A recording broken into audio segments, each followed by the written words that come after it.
ونتوب إليه ونعوذ بالله من شرور أنفسنا ومن سيئات أعمالنا ومن يهده الله فلا مضل له ومن يضلل فلا هادي له وأشهد أن لا إله إلا الله وحده لا شريك له وأشهد أن محمدا عبده ورسوله وصلوات الله وسلامه عليه وعلى أهل بيته الطيبين الطاهرين وعلى أصحابه الكرام الغر الميامين العلماء العباد وعلى التابعين لهم بإحسان إلى يوم التناد. يا أيها الذين آمنوا اتقوا الله حق تقاته ولا تموتن إلا وأنتم مسلمون. يا أيها الناس اتقوا ربكم الذي خلقكم من نفس واحدة وخلق منها زوجها وبث منهما رجالا كثيرا ونساء واتقوا الله الذي تساءلون به والأرحام إن الله كان عليكم رقيبا.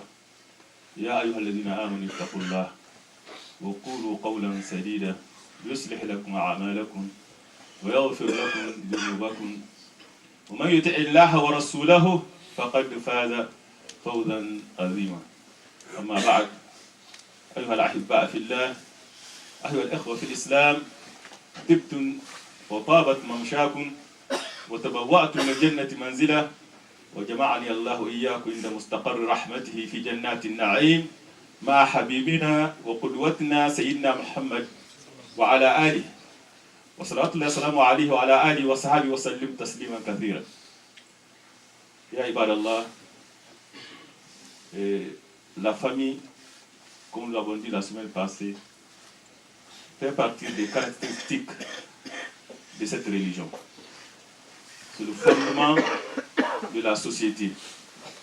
D'ailleurs, le premier message du prophète sallallahu alayhi wa sallam tourne autour de la famille. عن عبد الله بن سلام رضي الله عنه قال لما قدم النبي صلى الله عليه وسلم المدينة انجفل الناس إليه وكنت في من أتى وأول ما سمعته يقول أيها الناس افشوا السلام افشوا السلام وأطعموا الطعام وصلوا الأرحام وصلوا بالليل والناس نيام تدخلوا الجنة بسلام. أربع خطوات لدخول الجنة. 4 étapes qui nous permettra de rentrer au paradis en toute sécurité. Abdullah ibn Salam, c'était un juif, pas n'importe quel juif, c'était quelqu'un qui était un grand savant parmi les juifs. Et il dit que quand il a entendu que le prophète sallallahu alayhi wa sallam est arrivé à Médine, il est parti le contempler. Il dit, j'ai médité sur son visage. Quand j'ai vu le visage, j'ai su que ce n'est pas un visage d'un menteur. Et les premières paroles qu'il a prononcées, ô vous les gens, propagez la salutation, saluez-vous entre vous, et donnez la nourriture à ceux qu'on a besoin, et établissez le lien familial, le lien de la parenté. Et priez pendant la nuit, alors que les gens dorment, vous entrerez au paradis en toute sécurité. Donc voici les premiers messages du prophète sallallahu alayhi wa sallam, qu'on peut dire vraiment, tout se base sur la valeur familiale, sur les valeurs familiales, car c'est un fondement dans la religion musulmane. Et d'ailleurs, l'islam a mis l'emphase sur les valeurs familiales, car ça provient d'Allah. Inna Allah ya'mur bil adli wal ihsan wa ita'i dhil qurba wa yanha 'anil fahsha'i wal munkar wal baghi wa ya'idukum la'allakum tadhakkarun. Dieu ordonne l'équité. Il ordonne l'équité et bienfaisance et l'assistance aux proches. Il va interdire la turpitude et les choses répréhensibles et la rébellion. Il vous exhorte afin que vous vous rappelez. Donc ce que Dieu nous ordonne, c'est l'assistance aux proches. Donc c'est très très important. Comme nous venons de réciter dans Khutbatul Haja, wattaqullaha alladhi tasa'aluna bihi wal arham. Craignez Allah, au nom duquel vous vous implorez les uns les autres, et craignez de rompre le lien de parenté. Et en islam, Dieu a réservé un châtiment douloureux quiconque s'hasarde à rompre ses liens familiaux. C'est très important, car dans un hadith du prophète sallallahu alayhi wa sallam, يقول الرحم معلقة بالعرش تقول من وصلني وصله الله ومن قطعني قطعه الله. Dans ces hadiths authentiques du prophète sallallahu alayhi wa sallam, les liens de parenté familiale sont accrochés au trône d'Allah. Et il invoque, voici son invocation, qu'il soit lié à Allah, celui qui me respecte. Que Allah rompe avec celui qui me rompt. C'est pour cela, dans un verset coranique, il est très beau dire الذين ينقضون عهد الله من بعد ميثاقه ويقطعون ما أمر الله به أن يوصل ويفسدون في الأرض أولئك لهم اللعنة ولهم سوء الدار. Il dit ceux qui rompent, ceux que Allah a ordonné d'être liés, ils ont quoi? La malédiction d'Allah. Et ils ont un demeure, mauvaise demeure. Mauvaise demeure, c'est l'enfer que dit Zanga. Et il dit dans un de versets, quand il a répété ça, il a Oulaïka humul khasirun, que voici les perdants. Les perdants. Par contre, ceux qui respectent les liens familiaux, ceux qui respectent le lien parental, il a réservé pour eux une bonne récompense. قال رسول الله صلى الله عليه وسلم من أحب أن يبسط له في رزقه وينسع له في أثره فليصل رحمه.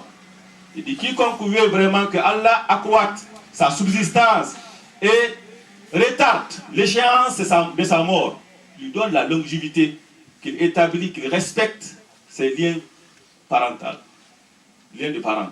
Donc c'est très important de dire qu'un musulman qui est conscient de ce châtiment, est conscient de ce bienfait en respectant ses liens de parenté, et il est conscient du châtiment qui est réservé à quiconque les rompt, tu ne verras que respectueux de ces liens de parenté. C'est pour cela le prophète sallallahu alayhi wa sallam dans un hadith il dit Man kana yu'minu billahi wal yawmil akhir falyasil rahimah. Quiconque croit à Allah et au jour dernier, qu'il respecte ses liens de parenté. Certainement il va le faire car il sait que la malédiction d'Allah attend quiconque les rompt, et aussi c'est l'enfer qui les attend. Et voici un autre hadith qui est très alarmant dans le Sahih, qui est vraiment authentique. قال رسول الله صلى الله عليه وسلم لا يدخل الجنة قاطع. Il dit celui qui rompt les liens de parenté n'entrera pas au paradis. N'entrera pas. Ça c'est grave. Quand on dit que ça peut t'empêcher de rentrer au paradis, donc c'est très important. Nous amène alors à dire comment respecter ces liens de parenté. Comment les respecter? Comme il est dit, Mala yatimul wajib illa bihi huwa wajib. Quiconque sait qu'on ne peut pas, sans quoi on ne peut pas accomplir l'obligation, il devient aussi obligatoire. Silatu rahim wajiba. Wala yumkin hadhihi sila illa bi ma'rifat zawil arham. On ne peut pas vraiment établir ces liens si on ne connaît pas quels sont les proches qui sont concernés par cet avis. Et quelles sont les personnes qui sont nos proches. Donc il faut, ça c'est deux étapes. D'abord, il faut savoir qui sont les proches. Les savoirs religieux, il y a une divergence. Il y en a qui disent al-maharim, que quiconque tu ne peux pas marier fait partie des proches. D'autres disent al-waratha, quiconque t'hérite, peut être ton héritier, ne peut faire partie de ça. D'autres disent que c'est les proches, et ça c'est ce qui est vrai. C'est les proches, quiconque. Car quand on regarde les hadiths du prophète sallallahu alayhi wa sallam, quand il recommanda aux sahaba, il dit innakum sataftahuna Masr fastawsu bi ahliha khayran fa inna lahum dhimma wa rahima ou inna lahum dhimma wa sihra ou comme qala Rasulullah sallallahu alayhi wa sallam. Il dit vous allez conquérir Égypte. Je vous conseille d'être bon envers ses habitants car ils sont sur vous, ils ont un droit sur vous. Quel est ce droit-là? De bon traitement, d'être bon envers eux. Pourquoi? Parce qu'ils ont un lien de parenté par alliance aussi. Pourquoi? Parce que Hajar, la maman d'Ismaïl, vient d'Égypte. Imaginez-vous combien de milliers d'années, de 3 000 ou 4 000 ou 5 000, combien de milliers d'années, le prophète demande aux Sahaba de respecter ce lien. Et aussi, la maman de l'enfant du prophète sallallahu alayhi wa sallam, Ibrahim, qui est Mariat al-Qibtiya, vient d'eux. Et tous ces hadiths-là sont authentiques. Ce qui veut nous dire vraiment que la parenté en islam nous amène à définir c'est quoi la famille. C'est quoi la famille? La famille n'est pas une notion restreinte, comme nous pouvons le penser, qui ne constitue que des deux époux et leurs enfants. Non, non, c'est plus large en islam. La famille, la notion de la famille en islam est très large. Est très large. Le savoir religieux dit ça. Ça comprend les pères et mères par ordre d'importance selon Nawawi. Il dit les pères et mères. Vient deuxième position les enfants. Troisième position les grands-parents. Quatrième position les frères et sœurs. Et vient cinquième position les oncles et les maraks. Vient alors leurs enfants. Donc c'est très important de comprendre que al-aba wal-ummuhat wal-awlad wal-ajdad wal-jaddat wal-ammat wal-a'mam wal-akhwal wal-khalat wa-abna'uhum. C'est tout cela dans l'islam fait partie de la famille. Donc la famille d'une personne chez nous en islam, c'est pas seulement ton père et tes frères et sœurs, non, c'est tes grands-parents, ton grand-père, ta grand-mère, ton oncle, ta tante, car le prophète sallallahu alayhi wa sallam dit al-khala bi manzilatil il dit la tante maternelle prend la place de la mère. Donc tous ceux-là sont concernés par ça. Et ça c'est très important. C'est pour cela, afin de te permettre d'établir le lien de parenté, il est obligatoire de connaître ceux qui sont tes parents, qui sont tes proches, qui est ton oncle, qui est ta marade, qui est ta tante, qui est ton cousin. Il faut le savoir. قال رسول الله صلى الله عليه وسلم تعلموا من أنسابكم ما تسلون به أرحامكم. Il dit apprenez de vous alliances, de vos filiales qui vous permet de rétablir les liens de parenté. C'est très important. Donc, et ce point-là est très important de notre cas, pour nous, concernant nos enfants qui sont loin du pays natal. Et souvent, ce point-là, on l'oublie. Tu ne peux pas demander aux enfants d'établir le lien de parenté avec ses proches, alors qu'il ne connaît pas son grand-père, il ne connaît pas son oncle, il ne connaît pas son cousin. Donc il est très très important que les parents pensent à ce point-là, que afin d'aider nos enfants à s'acquitter de ce droit fondamental en islam, passe impérativement à le faire connaître, que tu le fais connaître leurs parents, leurs oncles, leurs tantes, leurs grands-parents, et ça c'est très important, leurs cousins. Par ordre de l'importance, comme nous venons de dire, les pères et mères viennent d'abord. Les pères et mères viennent d'abord. Dieu le très haut, il nous exhorte d'être bienfaisants envers les pères et mères. C'est une question de gratitude. Car Dieu n'aime pas l'ingratitude. Il n'aime pas l'ingratitude. وَوَصَّيْنَا الْإِنسَانَ بِوَالِدَيْهِ حَمَلَتْهُ أُمُّهُ وَهْنًا عَلَى وَهْنٍ وَفِصَالُهُ فِي عَامَيْنِ أَنِ اشْكُرْ لِي وَلِوَالِدَيْكَ وَإِلَيَّ الْمَصِيرُ. Ça c'est très important. Il dit, j'ai enjoint à l'homme la bienfaisance envers ses pères et mères. Sa mort l'a porté en subissant peine sur peine. Et le sevrage a eu lieu pendant 2 ans, afin qu'il soit reconnaissant envers moi et son père. Et Dieu les a liés ensemble. Il a lié ensemble. Et le prophète sallallahu alayhi wa sallam, quand on lui a demandé, il dit Akbarul kaba'ir al-ishraq billah wa uququl walidain wa qawlu dhur. Il dit, on ne parle pas ici des péchés seulement, ni des grands péchés seulement, mais on parle des péchés majeurs. Sont quoi? Le polythéisme. Après ça, c'est de désobéir les parents. Désobéir les parents. Et Dieu, tellement que ce point-là est important, il nous a montré comment être bienfaisant envers les parents. وَقَضَى رَبُّكَ أَلَّا تَعْبُدُوا إِلَّا إِيَّاهُ بِالْوَالِدَيْنِ إِحْسَانًا إِمَّا يَبْلُغَنَّ عِندَكَ الْكِبَرَ أَحَدُهُمَا أَوْ كِلَاهُمَا فَلَا تَقُل لَّهُمَا أُفٍّ وَلَا تَنْهَرْهُمَا وَقُل لَّهُمَا قَوْلًا كَرِيمًا واخفض لهما جناح الذل من الرحمة وقل ربي ارحمهما كما ربياني صغيرا. Dans ce verset coranique, surtout le Surat Isra, Dieu est parti plus loin en nous montrant comment se comporter envers les pères et mères. C'est un décret qui venait de lui de n'adorer que Allah et de marquer la bienfaisance, la bonté envers les pères et mères. Si l'un d'eux arrive, ou tous deux arrivent à atteindre la vieillesse auprès de nous, c'est le moment vraiment qu'on saura si la personne respecte sa piété filiale ou pas. Quand on est là, le papa est bien portant, il peut te nuire ou peut te donner des cadeaux, d'autres choses. Beaucoup d'enfants peuvent se comporter bien quand il y a la récompense. C'est au moment où le parent tombe malade, où il devient vieux, il ne peut rien faire, et l'enfant maintenant est bien portant, il a tous les moyens. C'est à ce moment vraiment que c'est critique. C'est critique. Dieu le très haut nous demande qu'à ce moment-là, ne le brusque même pas. Ne le brusque même pas. Et ne lui pas, ouf. Combien d'enfants du matin au soir, quand tu lui demandes de faire ceci, il va en criant, en injuriant même. Et quand tu regardes le parallèle entre l'enfant, bébé, son exigence, son insistance, sa demande constante, sans fin, est comparable au vieillard aussi. Quand l'homme atteint un âge très vil, tu le vois aussi, c'est le même comportement. Et ça demande vraiment beaucoup de patience d'éduquer un enfant qui est avec ses caprices. Et c'est la même chose qui arrive aussi quand la personne atteint l'âge très avancé.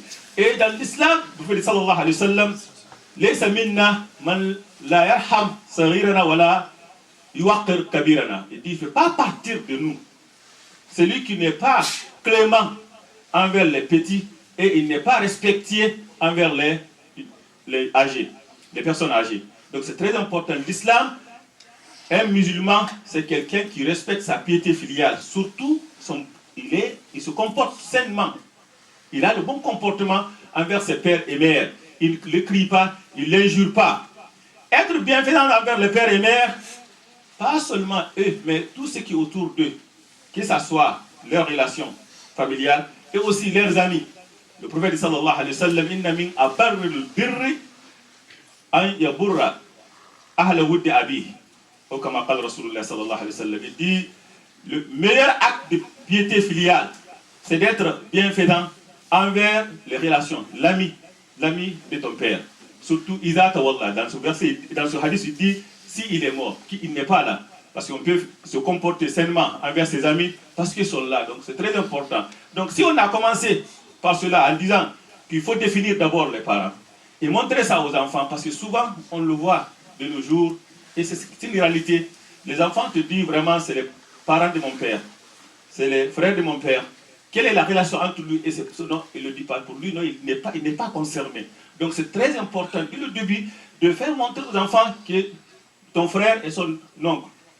Et les enfants de ton frère, c'est tes cousins. Et l'islam, c'est une obligation, vraiment, d'établir le lien entre eux. Et les parents viennent en premier. Ça, c'est très, très important. Pas seulement à l'air vivant, même après leur mort. سأل سائل رسول الله صلى الله عليه وسلم فقال هل بقي شيء من بر أبوي أبر بهما من بعد موتهما؟ قال نعم. قال نعم. الصلاة عليهما والاستغفار لهما ونفاذ أحدهما وصلة الرحم التي لا توصل إلا بهما وإكرام صديقهما. Ou comme appelle Rasulullah sallallahu alayhi wa sallam. Voici comment garder, comment respecter la piété filiale envers tes pères et mères après leur mort. Après leur mort. As-salatu alayhima. Que tu invoques Allah pour eux. Rabbi irhamhuma kama rabbayani saghira. C'est le Coran même qui te l'apprend. Et al-istighfar lahuma, que tu demandes à Allah de les pardonner. Ça c'est le nafad ahadihima, leur souhait. S'ils ont légué quelque chose après leur mort, tu vraiment l'exécutes comme il faut. C'est très important. Et toute personne a le droit de léguer un tiers de son héritage à quelqu'un. Donc c'est bien à une œuvre de charité. Quand tes parents le font, il faut vraiment les respecter. Et aussi, respecter ces liens familiales. Comme on vient de dire, la tante prend la place de la mère. Et aussi d'être respecté envers ses amis. Donc c'est des choses qui sont très importantes que les enfants devraient savoir. Deuxième point qui nous concerne, c'est al-ikhwa wal-akhwat. C'est les frères et sœurs. Malheureusement, ce point-là, beaucoup de gens, ça échappe à beaucoup de nous. Et je trouve que c'est le point qui est plus important même que l'autre. Car ce point-là, quand tu regardes, tu lis les récits coraniques, je parle ici de Qabil wa Habil, je parle ici de Ikhwat Yusuf, je parle ici de Moussa wa Haroun, tu trouves que vraiment que le récit coranique, quand tu le résumes, tourne autour de ça. Et ça, c'est très important. Car beaucoup de gens ont du problème entre les frères.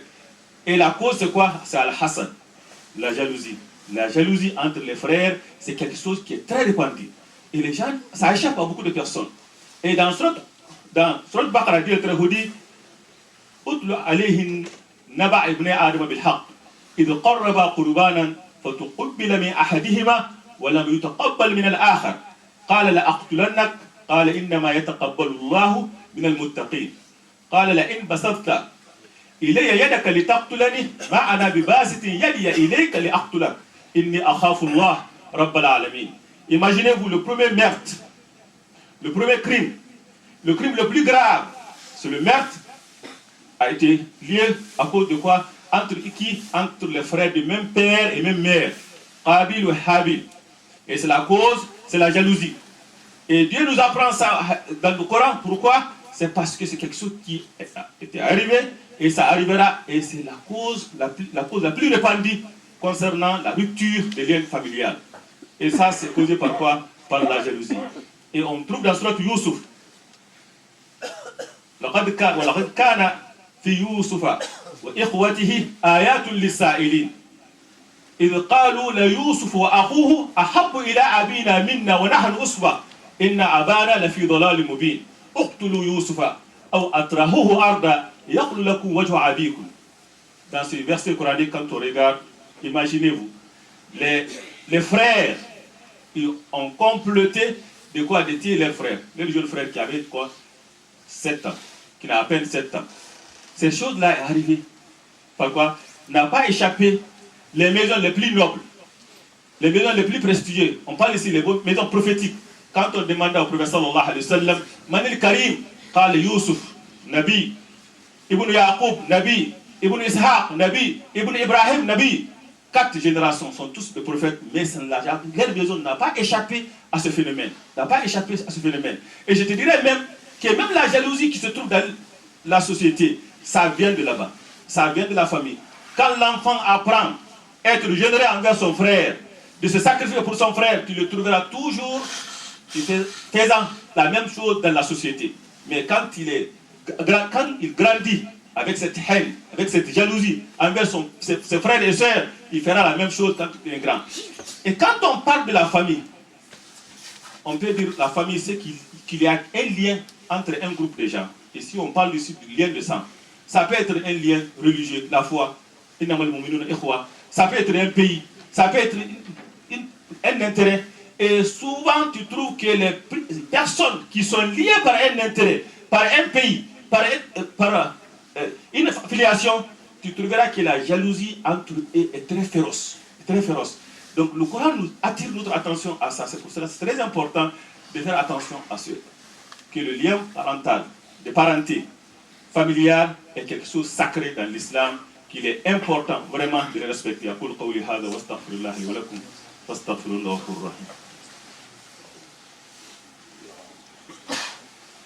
Alhamdulillah Rabbil Alamin, wassalatu wassalam ala al-mab'us rahmatan lil alamin.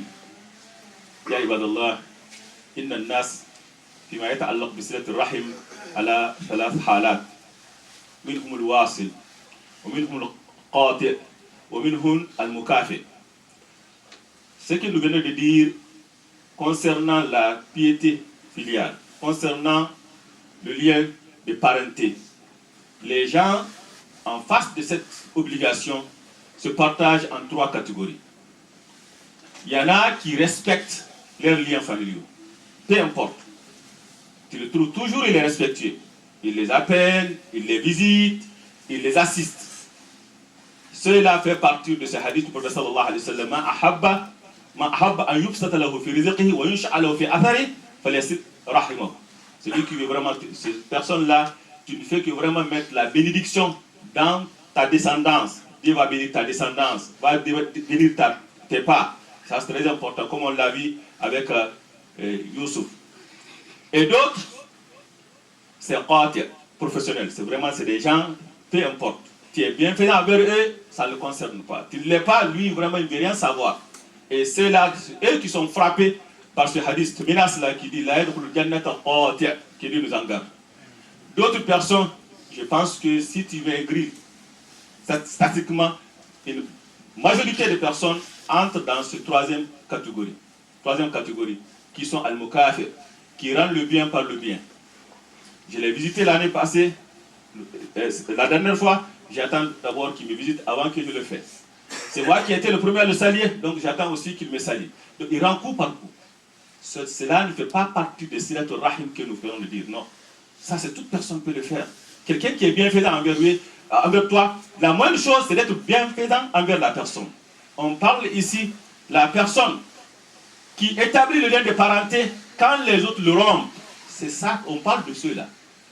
Dans ce hadith du prophète sallallahu alayhi wa sallam, ليس الواصل بالمكافئ ولكن الواصل من إن قطعت رحمه وصلها. Et puis ça ne fait pas partir des gens qui respectent les liens de parenté, celui dont qui rend le coup par coup. Non, celui dont quand on rompt ces liens de parenté, lui il les établit. On parle de ceux-là. Il y a une personne qui est venue voir le prophète sallallahu alayhi wa sallam, il dit Inna li qaraba asiluhum wa hum yusi'una ilayya wa ahlum anhum wa hum yajhaluna alayya. قال إن كنت كما قلت كأنما تصفهم المل ولا يزال الله معك منهم عليهم ظهير حتى ما دمت على ذلك أو كما قال رسول الله صلى الله عليه وسلم. Et puis j'ai des proches, je suis tellement bienfaisant envers eux, mais non, ils ne le sont pas. Et je les pardonne, mais non, ils ne me laissent rien. Ils sont vraiment difficiles avec moi. Chaque fois que moi je suis bienfaisant avec eux, non, lui il me rend le coup par de mauvaises choses. Le prophète sallallahu alayhi wa sallam, aussi longtemps que tu agis ainsi, tu trouveras Dieu t'être contre eux. Et ça c'est très important. Donc, respecter le lien familial, ce n'est pas une question que parce que je le veux ou quoi, ou pour récompenser la personne. Non, c'est une adoration. C'est une adoration. C'est Dieu qui t'a ordonné, toi tu le fais ainsi. Que la personne s'acquitte de son devoir, peu importe. Toi tu t'acquittes de ton devoir. Et je finis par ce hadith du prophète sallallahu alayhi wa sallam, qui est important pour nos jeunes gens, car quand je parle que la rupture entre les enfants, souvent ça vient de la jalousie. Et il y a un hadith du prophète sallallahu alayhi wa sallam qui est un remède pour cette jalousie. Ce hadith-là, c'est un conseil que le prophète sallallahu alayhi wa sallam a donné à qui? À Ibn Abbas. قال كنت خلف النبي صلى الله عليه وسلم فقال يا غلام إني أعلمك كلمات احفظ الله يحفظ احفظ الله تجده تجاه إذا سألت فاسأل الله وإذا استعنت فاستعن بالله واعلم أن الأمة لو اجتمعت على أن ينفعوك بشيء لم ينفعوك إلا بشيء قد كتبه الله لك وإن اجتمعوا على أن يضروك بشيء لم يضروك إلا بشيء قد كتبه الله عليك ورفعت الأقلام وجفت الصحف. Ce hadith du prophète sallallahu alayhi wa sallam, il est important que chaque parent apprenne ça à ses enfants.